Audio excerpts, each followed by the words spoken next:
북한의 풍계리 핵실험장에 있는 길쭉은 주민들이 핵실험에 따른 방사성 물질 누출 피해에 노출됐다는 보고서가 최근 발표됐었는데 실제 해당 지역 탈북민들의 증언이 공개됐습니다. 핵실험 이후 원인 모를 질환자와 사망자가 늘었지만 북한 당국의 정보 통제로 위험을 인지할 수 없었던 주민들은 영문을 몰라 귀신병이라고 하고 부적을 썼다고도 합니다. 허무호 기자가 보도합니다.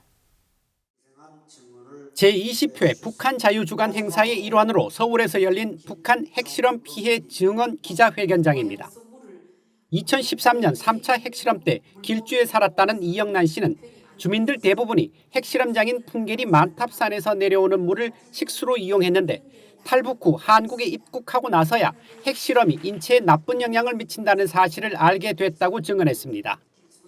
실제로 이 씨의 외아들과 아들의 친구들 여러 명이 핵실험 이후 결핵 진단을 받은 뒤 4년을 넘기지 못하고 숨졌는데 북한 당국의 매몰찬 결정에 치료도 제대로 받지 못했다고 말했습니다. 길주군에서 간염 환자, 결핵 환자, 정강병 환자는 일체 평양에 한 발자국도 들여놓지 못한다고 증명서조차도 떼주지 않는답니다. 2011년 한국에 입국한 김순복 씨는 전형적인 시골 마을이었던 풍계리는 핵실험장이 건설된 이후부터 류마티즘 관절염, 결핵, 피부염 환자도 늘었다고 증언했습니다. 사람들은 이 밖에 진단이 명확치 않은 시금시금 앓는 사람들을 가리켜 기신병에 걸렸다고 말을 했고 무당을 찾아가 방토하기도 했습니다. 동네에는 원인 모를 류마티스 관절염 환자가 늘어나고 장애를 입고 입은 어린이가 태어났습니다. 당시 길쭉은 주민들은 원인을 찾을 수 없고 병원에 시달린 사람들을 보고 귀신병에 걸렸다는 이야기도 많았습니다. 기자회견을 함께한 수전 쇼티 북한 자유연합 대표는 탈북민의 증언으로 북한 인권 상황이 세계에 알려진 것처럼 길쭉은 출신 탈북민의 증언으로 북한 핵실험에 따른 주민 피해도 전 세계가 알게 되기를 바란다고 밝혔습니다. And it reminds me of when we first hosted North Korean defectors in 1999 that had survived the political prison camps. And people were so horrified they couldn't believe their stories. This particular panel is so important because it's showing an issue that very little people are aware of.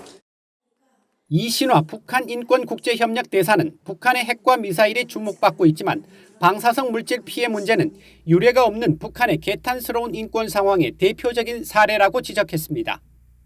앞서 풍계리 핵실험장 인근 지역의 방사성 물질 노출 위험 문제는 미국과 한국의 전문가들 또 북한 인권단체들이 꾸준히 제기해온 문제입니다. 국제원자력기구 IAEA 사무차장을 지낸 올리 하이노넨 스팀슨 센터 특별연구원과 미국의 핵과학자인 데이비드 올브라이트 과학국제안보연구소 소장은 지난 5월 지하 핵실험으로 인한 풍계리 인근 지역의 지하수에 방사능 유출이 우려된다며 국제사회 검증 필요성을 강조했습니다. 또 북한 인권단체인 전환기 정의워킹그룹은 지난 2월 북한 풍계리 핵실험장 방사성 물질의 지하수 오염 위험과 영향이라는 제목의 보고서를 통해 핵실험장에서 유출된 방사성 물질이 지하수를 통해 확산될 수 있다면서 핵실험장 인근 주민 수십만 명의 영향권에 있다고 밝혔고 한국통일부는 해당 지역 탈북민을 대상으로 방사성 물질 피폭과 관련한 전수조사에 착수했습니다. VOA 뉴스 허무호입니다.